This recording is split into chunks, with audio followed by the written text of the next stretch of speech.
Hello guys, स्वागत है आपका अपने YouTube channel mission JPSC exams. आज हम पढ़ेंगे परंपरागत शासन व्यवस्थाओं के बारे में। जेपीएससी का एक बहुत ही महत्वपूर्ण टॉपिक है। इससे प्रश्न आते ही हैं। पहला हमारा टॉपिक है मुंडा शासन व्यवस्था को लेके। इसमें पहला प्रश्न है, निम्नलिखित में से किस जनजाति की शासन व्यवस्था को मुंडा शासन व्यवस्था के नाम से जाना जाता है? इसका उत्तर है मुंडा। मुंडा गाँव के धार्मिक प्रधान को क्या कहा जाता है? उत्तर पाहन। मुंडा शासन व्यवस्था में हातू पंचायत का अध्यक्ष कौन होता है? उत्तर हातू मुंडा। मुंडा शासन व्यवस्था में खूट का अर्थ होता है परिवार। मुंडा शब्द का सामान्य अर्थ होता है विशिष्ट व्यक्ति। मुंडा शब्द का विशिष्ट अर्थ होता है राजनीतिक प्रमुख। मुंडाओं द्वारा निर्मित खेत को कहा जाता है कुटकट्टी भूमि। मुंडा शासन व्यवस्था में ग्राम पंचायत का प्रधान होता है हातू मुंडा। पेहड़ा राजा के संबंध में निम्नलिखित में से कौन सा कथन गलत है?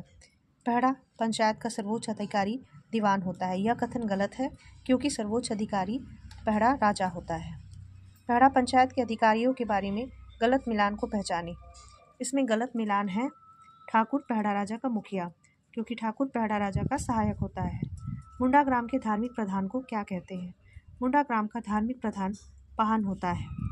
मुंडा गाँव में पंचायत की बैठक खालिस्तान नामक स्थान में होती है, अखड़ा में आयोजित होती है। मुंडा शासन व्यवस्था में पेहड़ा पंचायत का सर्वोच्च अधिकारी कौन होता है? पेहड़ा राजा। मुंडा शासन व्यवस्था में निम्न में से किसी गांव के सांस्कृतिक केंद्र की संज्ञा दी जाती है? इसे अखड़ा को संज्ञा दी जाती है। मुंडा शासन व्यवस्था में पाहन का सहायक के साथ साथ मुख्यतः गांव में और कौन सा कार्य करता है? वह संदेशवाहक और आदान प्रदान दोनों का कार्य करता है। मुंडा जनजाति की शासन व्यवस्था में पाहन को दी जाने वाली लगान मुक्त भूमि को क्या कहा जाता है? इसे डाली कटारी भूमि कहा जाता है। मुंडा जनजाति में गांव को भूत प्रेत से बचाने हेतु पाहन को दी जाने वाली पूजा पाठ के बदले उसे दी जाने वाली भूमि को क्या कहा जाता है? उसे भूतखेता कहा जाता है। मुंडा शासन व्यवस्था में पेहड़ा पंचायत के प्रधान को क्या कहा जाता है? पेहड़ा पंचायत के प्रधान को मानकी कहा जाता है। मुंडा शासन व्यवस्था में महतो निम्नलिखित में से किसकी भूमिका में मुख्यतः रहते हैं?